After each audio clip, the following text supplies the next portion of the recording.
If you're going through a divorce, here are some dating mistakes that you're going to most likely make now that you're single. So let's start revving that engine.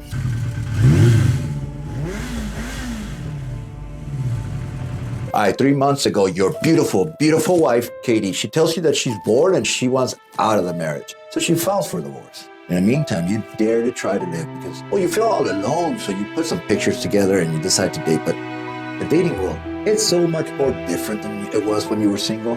It changed. Last time you dated, chances are that the dating apps, they were more like dating websites, and that Facebook was seen as a dangerous, even counterculture thing, and it was stigmatized for cheaters. And last time you dated, women, they were at the height of their sexual market value. But now you're out there in the field and dating apps, they're the norm. Facebook, well, that's now for old people. And just like the tech bubble, the women's sexual market value just tanked. So now you've spoken with a beautiful bebecita and it's date night. Don't overshare about your ex and your divorce. You think you're being transparent, but you're not. And you're just simply oversharing.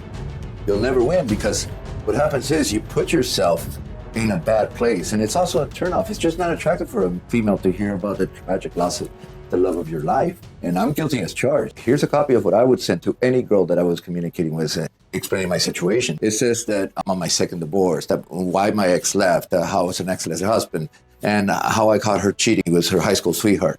Just unattractive. And I did it so often that I would just save, and copy and pasted it. And to make things worse, that's part one.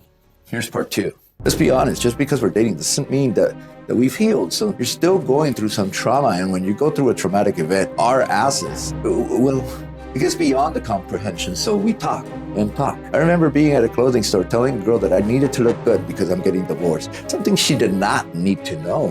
Chances are that you shared with several strangers already that didn't need to know. And that's because it's like a niche that you just can't scratch out.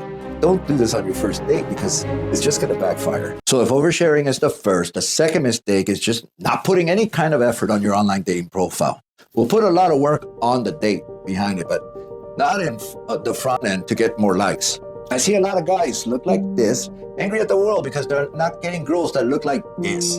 That all girls want are guys that look like this. But in the meantime, all they're getting are girls that look like this. So they go on and say that the world is a superficial place, but do you see the disconnect here?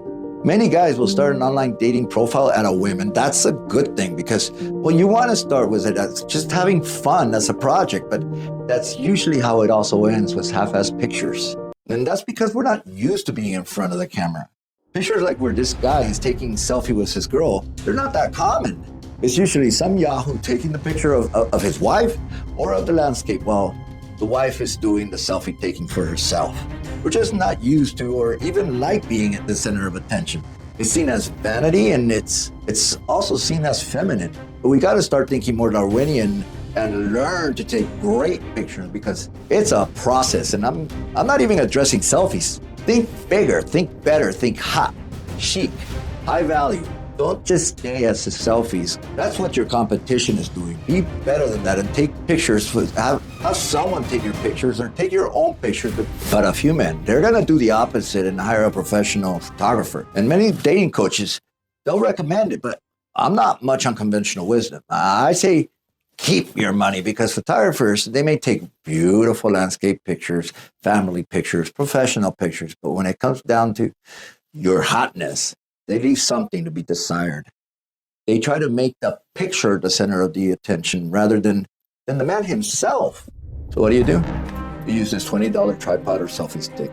Now, this is not a commercial, but I do like this one because it's portable and it's easy to use. Use it to take your own pictures and just attach the Bluetooth right here.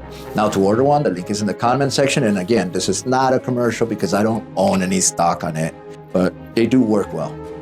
But an appropriate picture should catch her eye. And if you need help on that, set up a free consultation.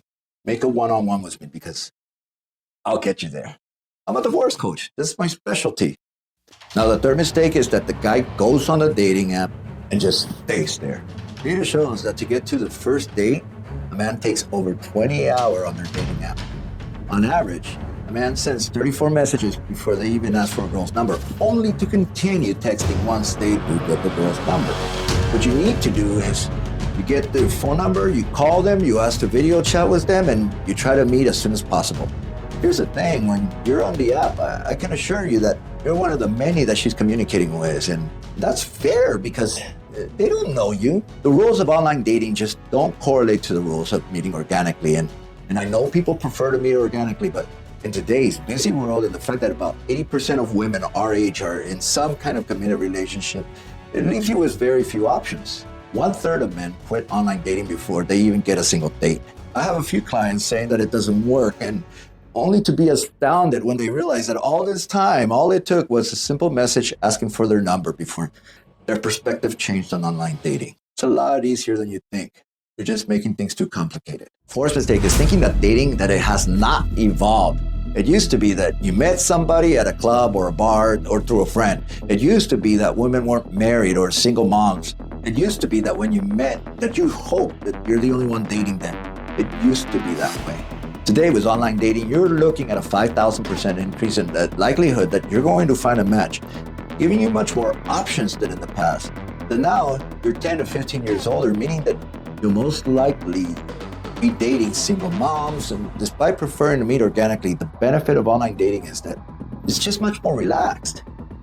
You meet at a coffee shop or a sports bar, you talk to them for a bit, you hit it off, and then you ask them for a more formal date. Or you just ask them out, not even a formal date. Ask them out. Now, the fifth mistake, it can be catastrophic, and it happened to me before my second marriage. And that's getting into a relationship right away. I'll argue that's why 60% of marriages fail, because your ass didn't learn anything from your first marriage. Not a goddamn thing, and that's tragedy of Shakespearean proportions. And we can all blame our exes, right? She's a narcissist, she's a slut, she's money hungry. But you did the asking, you asked her the question to marry you, and you have to take blame for it as well. You have to find fault in the fact that you made the wrong decision. And that's where I blame myself in my second marriage a lot, because I didn't know how to pick correctly. My relationship was doomed from the get-go. That's something I have to deal with. When you enter a relationship on the rebound, one of two things happen, and they're both fucked up. The first way is the guy gets divorced, he decides to date, he gets into the relationship with the first or second girl that he goes out with, and suddenly he's on cloud nine because all his problems, they're now over. They're in love, and now he just has to finish the first marriage. The second way is you go out with someone and you didn't learn to form any boundaries, and now you feel that she's your girlfriend. You feel obligated. You didn't use this opportunity to learn from your prior relationship because mistakes, they have a particular way of repeating themselves, and they don't forgive. Chances are strong that your ex, that you didn't build a strong enough boundaries with her, and if this happens already with your new girlfriend, your new reality is that she's going to be calling the shots. As I tell my clients, you never truly know the value of someone or something until you've had some options. You go on to make a relationship with the first girl that bats her eye at you, and I'm going to tell you, history will repeat itself. You owe it to yourself.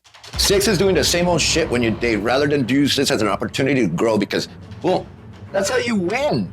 Positive expectations are a hallmark of a superior personality, and often it's up to you to control the frame. Frame control is powerful, and there are many ways to do it, and I'd add that you have to be the object of her desire. You're the prize. Use your God-given talents to show her that you're high value, but don't tell her, you show her. You become her lust. Something that you can do is increase the nervous tension just slightly. That's one of the main reasons why people like meeting organically, because when they meet, there's that nervous tension, and that actually has been shown to increase the likelihood of being attracted to somebody when people share a nervous tension together. You don't have that, and what do you get? Safety and friendliness.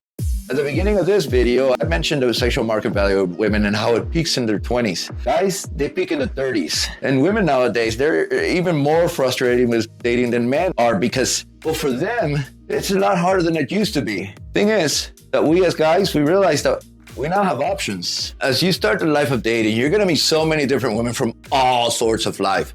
Enjoy the process. Now, many women, especially if they're in their 40s, they complain about having to date. Think about it. They're bitching about having to socialize and a free meal. But you yourself, you're included here because if you're not having fun, then you're certainly doing it wrong, because this is your opportunity to try a social experiment and to try to form a connection with someone. And if you're not feeling it, then change your game plan, but the ball is in your court. 7th is ignoring red flags. Now, when I first got single, I really didn't understand what red flags to look for. I mean, there's the obvious ones, right? Like drama, high maintenance, dishonest, a cheater. These are obvious, but there's others, like how does she get along with her ex? How much parenting time does she have? Because I tell you what, if she fought for 100% custody, there's no way, no fucking way I'd even bother to buy her a cup of coffee.